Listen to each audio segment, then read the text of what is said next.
Chapter 2 Blinded. He came from an outstanding four-family household and had an envious upbringing to most. His father was a professor at the local university, and his mother worked as lead faculty at a nearby state college. It was how they met decades earlier after attending the annual educators' convention. They eventually married and had two boys, Travis and Tobias. The eldest son, Travis, was now 19 and did not spend much time with his younger brother since they were 5 years apart and had their own set of friends.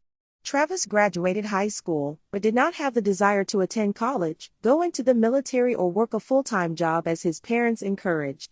He would say to them, "I'm not going to school for all of those years and end up making less than six figures or slaving on someone else's job, making them rich, and I'm definitely not trying to go to war and kill people who haven't done anything to me." His parents would try to reason with him that it's about studying something he would love to do, finding a job that would bring him a decent steady income, or simply working to save enough money in order to open his own business one day, which either way will be beneficial over the years.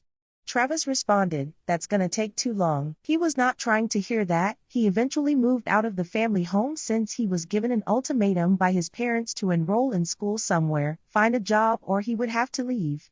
His parents told him they were no longer going to provide for him if he was not going to do something productive with his life. Travis ended up living with three other guys, one who happened to be his cousin. They were all street hustlers. His cousin was a few years older, grew up across town, and came from a totally different upbringing. This lifestyle seemed to appeal to Travis more than the one he was brought up in. The guy showed him the ropes, and before long, he began selling stolen electronics, boosting clothes, credit card scams, as well as dealing marijuana, since he felt if he was ever caught it would not land him a lot of jail time. This was the good life in Travis's eyes, although he grew up having family vacations, occasional money for shopping, living in an upper-middle-class neighborhood, and having his parents purchase him a brand new compact car on his 16th birthday. This new way of life was different. He didn't have a clothing budget, nor did he have to drive a compact car anymore or live by anyone's rules but his own.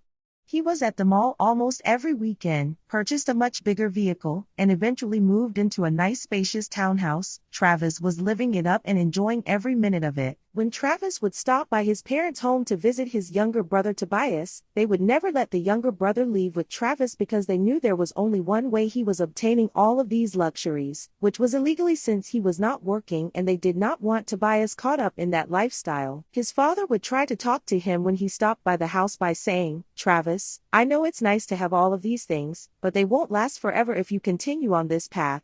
Travis would just say, "I hear you, Dad," and leave since he did not want to hear his parents lecture him. Travis is enjoying out-of-town trips, every event he desires to attend, partying, shopping, and living like many people only wish they could.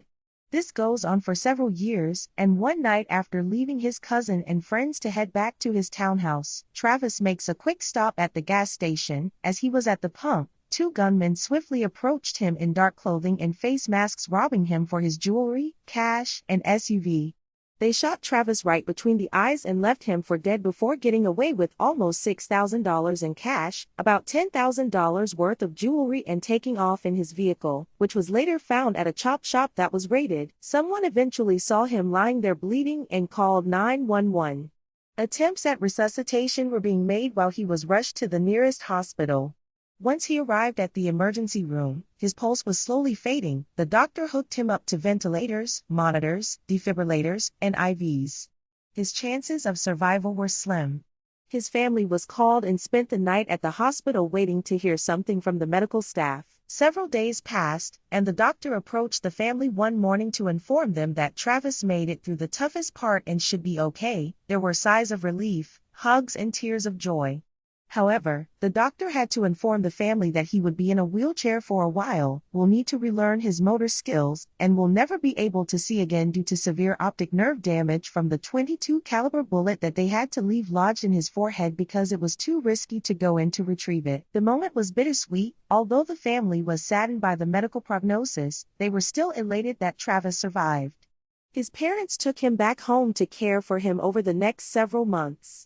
He regained the majority of his motor skills and no longer needed the wheelchair. However, he had to learn a new way of life.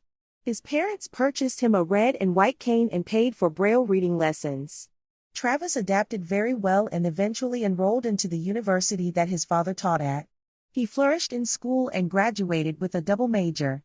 Travis wanted to live the fast life, but it took for him to go blind to be able to see the right path. Words of wisdom: more often than not, the slower route is the route that brings longevity.